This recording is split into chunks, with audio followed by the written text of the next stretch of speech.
G'day folks, and welcome to Gormo's Shed. Well, this week we're going to have a look at a modification I did on a Mainline Warship diesel, and just see how I improved the running of it. It's actually coming around now, and yeah, I did some modifications on the suspension and improved the running qualities, which were intermittent originally to start with. So we'll have a look at how we did that. Now, this thing went from being a very ordinary runner with you know, on and off running, intermittent, to being quite controllable. Now this has got 6 coaches on, and you can just sort of gently pull away, remembering this is analog.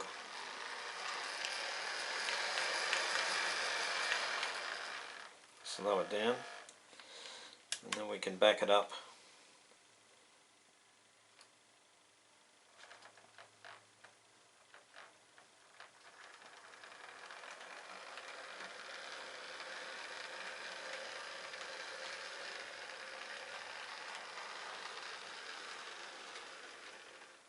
So for quite an old loco, it's come up rather well actually.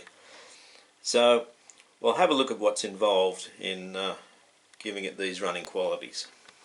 Okay folks, here we have the basic locomotive ready to be taken apart so we can have a look inside it.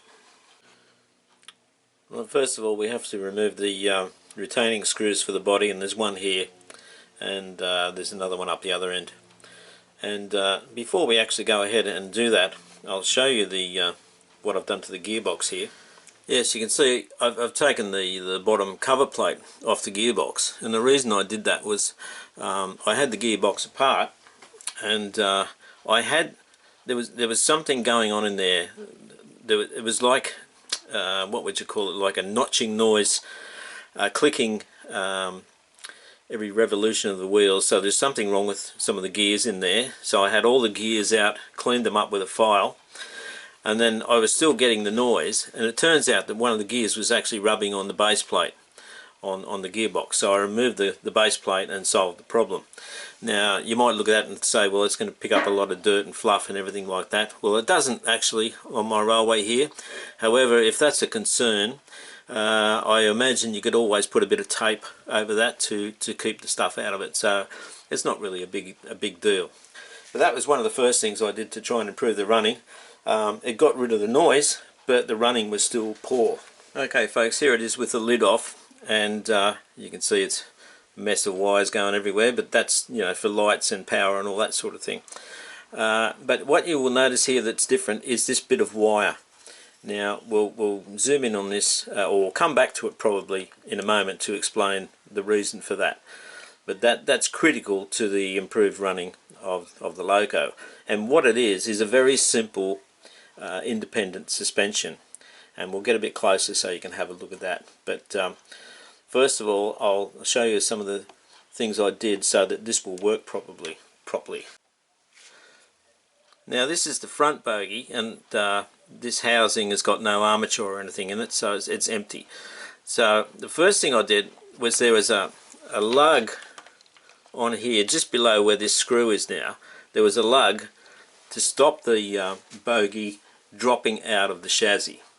Now I removed that lug so that I could get some more movement between the chassis and the bogie, but I also had to stop the bogie from falling out of the chassis, so that's why these screws went into where the axle holes are there in the housing. So that's the reason for that. So I've gained more movement in it, but I'm still retaining it within the chassis.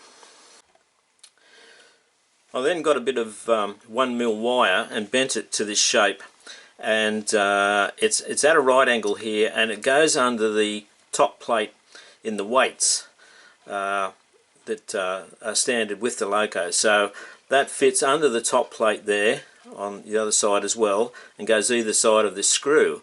Now once the screw's screwed down, it keeps the wire in place. And then we come up to a right angle bend here. Now you've got to sort of measure all this out yourselves folks, and maybe it's a bit of trial and error as well.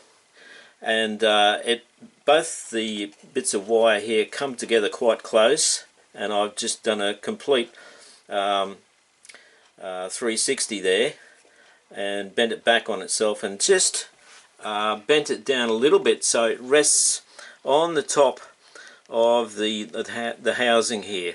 Now this wire has got slight downward pressure on the housing, and what it does is it lifts the chassis slightly off the bottom lugs, only very slightly, so that this bogie now can float independently to the rear bogie. Yeah, folks, now I've done this video as a demo for Michael, who asked how I went about this, so I hope this is starting to make a bit of sense, Michael, what I've done here. As I say, you've got to measure things out and work it out yourself. I haven't actually measured anything here for you, but I mean, it's pretty obvious. Once you start looking at it, you can work it out. And the end result is that you can, if you look at the wheels don't leave the board that it's sitting on once you move the chassis around, and so that means whatever happens at the back doesn't affect the front. So what you're getting is the four wheels in each bogie staying on the track all the time, and that's how you achieve consistent running.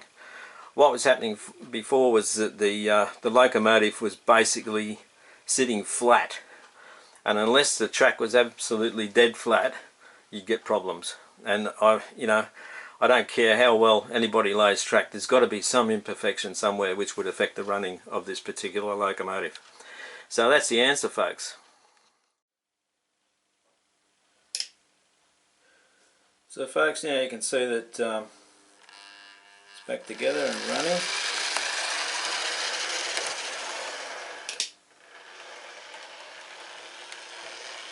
Over points, no problem. Reasonably slow. It's not bad for analog.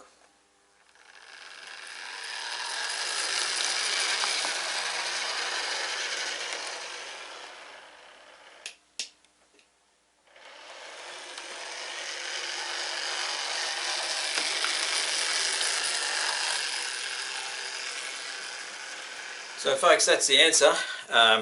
It took me a while to arrive at that.